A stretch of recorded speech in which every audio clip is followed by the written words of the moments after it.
तो फ्रेंड्स देखंतु SBI bank रे आसला बहुत बड़ नियुक्ति समस्त कैंडिडेट पाई केमिति आपण माने आवेदन करिवे। सैलरी देखंतु 46,000 टंका पर मंथ सैलरी रहिबो।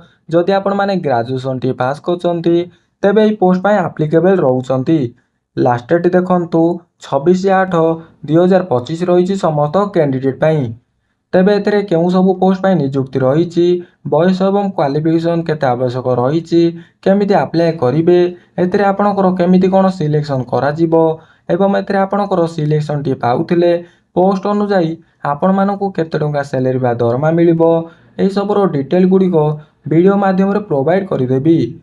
जेउ माने अप्लाई करबाकू इंटरेस्ट रखुचंती वीडियोटी की संपूर्ण देखि नेबे। वीडियोटी जदि आपण मानकु इंफॉर्मेटिव लागिबो तेबे गोटे लाइक करिवे। चैनल को नुआ करी विजिट करूथिले नियाति भाबरे सब्सक्राइब करी bell notification to all button रे सेट करिवे, जहा द्वारा फ्यूचर रे आपण माने एई बोली सबु नियुक्तिर ऑफिशियली नोटिफिकेशन प्रथमे पाई परिवे। तेबे वर्तमान आसंतु देखिनेबा कोन रहिछि एई नियुक्तिर डिटेल इंफॉर्मेशन। तो फ्रेंड्स देखंतु प्रथमे ऑर्गेनाइजेशन टी देखिबा गोले स्टेट बैंक ऑफ इंडिया रहिछि। टाइप ऑफ जॉब टी परमानेंट रहिबो। कैटेगरी बैंक जॉब रहिछि। नेम ऑफ द पोस्ट देखंतु जूनियर असिस्टेंट पोस्ट रहिछि। मोड ऑफ एप्लीकेशन देखंतु ऑनलाइन माध्यम रे आवेदन करि परिबे। हु कैन अप्लाई देखंतु ऑल इंडिया रो कैंडिडेट पिला माने आवेदन करि परिबे। प्लेस ऑफ द पोस्टिंग देखंतु अक्रॉस इंडिया रहिछि। आपण माने ओडिसा भितरे पोस्टिंग टी पाई परिबे। अप्लाई लास्ट डेट देखंतु 26/8/2025 रहिछि समस्त कैंडिडेट पाई। ऑफिशियल वेबसाइट जदि विजिट करबाकू चाहउचंती एई वेबसाइट रो मेन टी आपण माने गूगल रे सर्च करी विजिट करि परिबे। जेंडर देखंतु बोथ मेल एंड फीमेल उभय पुरुष एवं महिला कैंडिडेट आवेदन करि परिबे।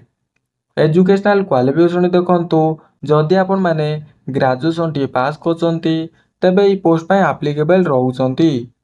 तापरे देखंतु आपणकर सिलेक्शन प्रोसेस टी देखंतु प्राइमरी एग्जाम रहिबो, मेन एग्जाम रहिबो, लोकल लैंग्वेज परफॉर्मेंस टेस्ट रहिबो, डॉक्यूमेंट वेरिफिकेशन रहिबो।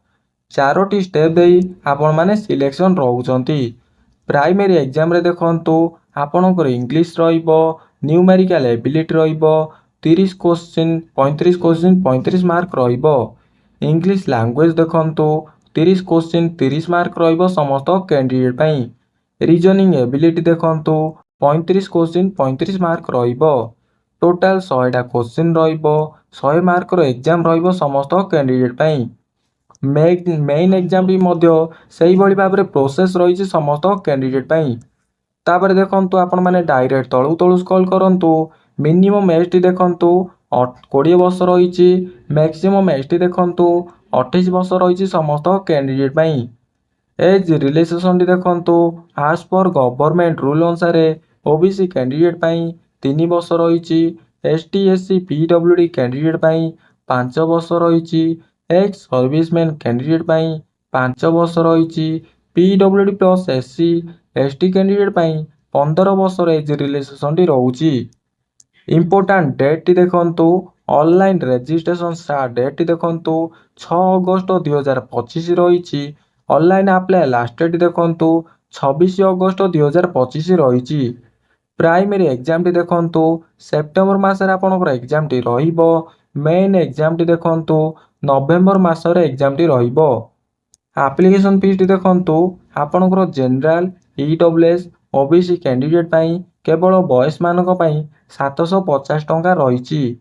एवं देखंतु एसटी एससी वुमेन कैंडिडेट पाई फ्री रहिछि। समस्त मागणारे आवेदन करि परिबे। इंपोर्टेंट डॉक्यूमेंट देखंतु all educational qualification certificate marksheet दरकार रहिबो। Caste certificate valid email ID mobile number दरकार रहिबो। Recent colour passport size photo दरकार रहिबो। वन आईडी प्रूफ माने आपनकर Aadhaar card voter card PAN card दरकार रहिबो। स्कैनड सिग्नेचर दरकार हो समस्त कैंडिडेट पाई। सैलरी देखंतु प्रथमे आपनकर 24,000 टंका पर मंथ सैलरी मिलिबो। अलाउंस भी मध्य मिलिबो। शेषरे आपनकर 61,800 टंका पर मंथ सैलरी मिलिबो समस्त कैंडिडेट पाई। टोटाल आपनकर पर मंथ सैलरी देखंतु 46,000 ଟଙ୍କା ପର୍ ମନ୍ଥ ସାଲାରୀ ରହିବ ସମସ୍ତ କ୍ୟାଣ୍ଡିଡେଟ୍ ପାଇଁ। ଆପଣମାନେ ଡାଇରେକ୍ଟ ତଳକୁ ସ୍କ୍ରଲ୍ କରନ୍ତୁ। ସ୍କ୍ରଲ୍ କରିଲେ ଦେଖନ୍ତୁ ଇମ୍ପୋର୍ଟାଣ୍ଟ ଲିଙ୍କ୍ ରହିଛି ସମସ୍ତ କ୍ୟାଣ୍ଡିଡେଟ୍ ପାଇଁ। ଯଦି ଆପଣମାନେ ନୋଟିଫିକେସନ୍ PDFଟି ଡାଉନଲୋଡ୍ କରିବାକୁ ଚାହୁଁଛନ୍ତି ତେବେ ମୋର ଟେଲିଗ୍ରାମରେ ଭିଜିଟ୍ କରନ୍ତୁ। ସେଠାରୁ ଆପଣମାନେ ନୋଟିଫିକେସନ୍ PDFଟି ଡାଉନଲୋଡ୍ କରିପାରିବେ।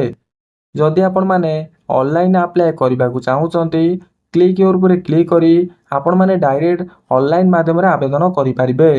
ନଚେତ୍ ମୋ ଟେଲିଗ୍ରାମରେ ଜଏନ୍ ହୁଅନ୍ତୁ। ସେଠାରୁ ଆପଣମାନେ ଡାଇରେକ୍ଟ ଅନଲାଇନ୍ ଲିଙ୍କ୍ଟି ପାଇପାରିବେ ଏବଂ ସେଠାରୁ ଆପଣମାନେ ଡାଇରେକ୍ଟ ଆବେଦନ କରିପାରିବେ। ତାପରେ ଦେଖନ୍ତୁ ଅନଲାଇନ୍ ଲିଙ୍କ୍ ଉପରେ କ୍ଲିକ୍ କରିସାରିବା ପରେ ଏଇଭଳି ଶୋ କରିବ ସମସ୍ତ କ୍ୟାଣ୍ଡିଡେଟ୍ ପାଇଁ। SBI କ୍ୟାରିୟର୍ସ ରହିଛି ସମସ୍ତ କ୍ୟାଣ୍ଡିଡେଟ୍ ପାଇଁ। ତାପରେ ଦେଖନ୍ତୁ ଆପଣମାନେ ଲେଟେଷ୍ଟ ଡାଟା ଆପ୍ଲାଏ ରହିଛି ସମସ୍ତ କ୍ୟାଣ୍ଡିଡେଟ୍ ପାଇଁ। ଲାଷ୍ଟ ଡେଟ୍ ଦେଖନ୍ତୁ 26/8/2025 ରହିଛି ସମସ୍ତ କ୍ୟାଣ୍ଡିଡେଟ୍ ପାଇଁ। এই ଉପରେ କ୍ଲିକ୍ କରି ଆପଣମାନେ ଡାଇରେକ୍ଟ ରେଜିଷ୍ଟ୍ରେସନ୍ କରନ୍ତୁ। ରେଜିଷ୍ଟ୍ରେସନ୍ କରିସାରିବା ପରେ ଆପଣମାନେ ଲଗ୍ଇନ୍ କରି ଆବେଦନ କରିପାରିବେ। ଯଦି ଏ ଭିଡ଼ିଓରେ କିଛି ବି ଡାଉଟ୍ ରହିଛି ମୋତେ ଏ ଭିଡ଼ିଓର କମେଣ୍ଟ ବକ୍ସରେ ପଚାରି ପାରିବେ। ମୁଁ ଆପଣଙ୍କର ସମସ୍ତ ଡାଉଟ୍ କ୍ଲିୟର କରିବି। ତେବେ ଫ୍ରେଣ୍ଡସ୍ ଭିଡ଼ିଓଟି ଯଦି ଆପଣମାନଙ୍କୁ ଇନଫର୍ମେଟିଭ୍ ଲାଗିଲା ତେବେ ଗୋଟେ ଲାଇକ୍ କରି ଚ୍ୟାନେଲକୁ ସବସ୍କ୍ରାଇବ୍ କରି ରଖନ୍ତୁ। ଏହିଭଳି ସମସ୍ତ ଗଭର୍ଣ୍ଣମେଣ୍ଟ ଜବ୍ର ଅପଡେଟ୍ ଜାଣିପାରିବେ। ରହୁଛି ପୁଣି ଦେଖା ହେବ ଆଉ ଗୋଟେ ଜବ୍ ଅପଡେଟ୍ ଭିଡ଼ିଓରେ ଠିକ୍ ଏହି ଟାଇମ୍ରେ। ଜୟ ଜଗନ୍ନାଥ, ଧନ୍ୟବାଦ।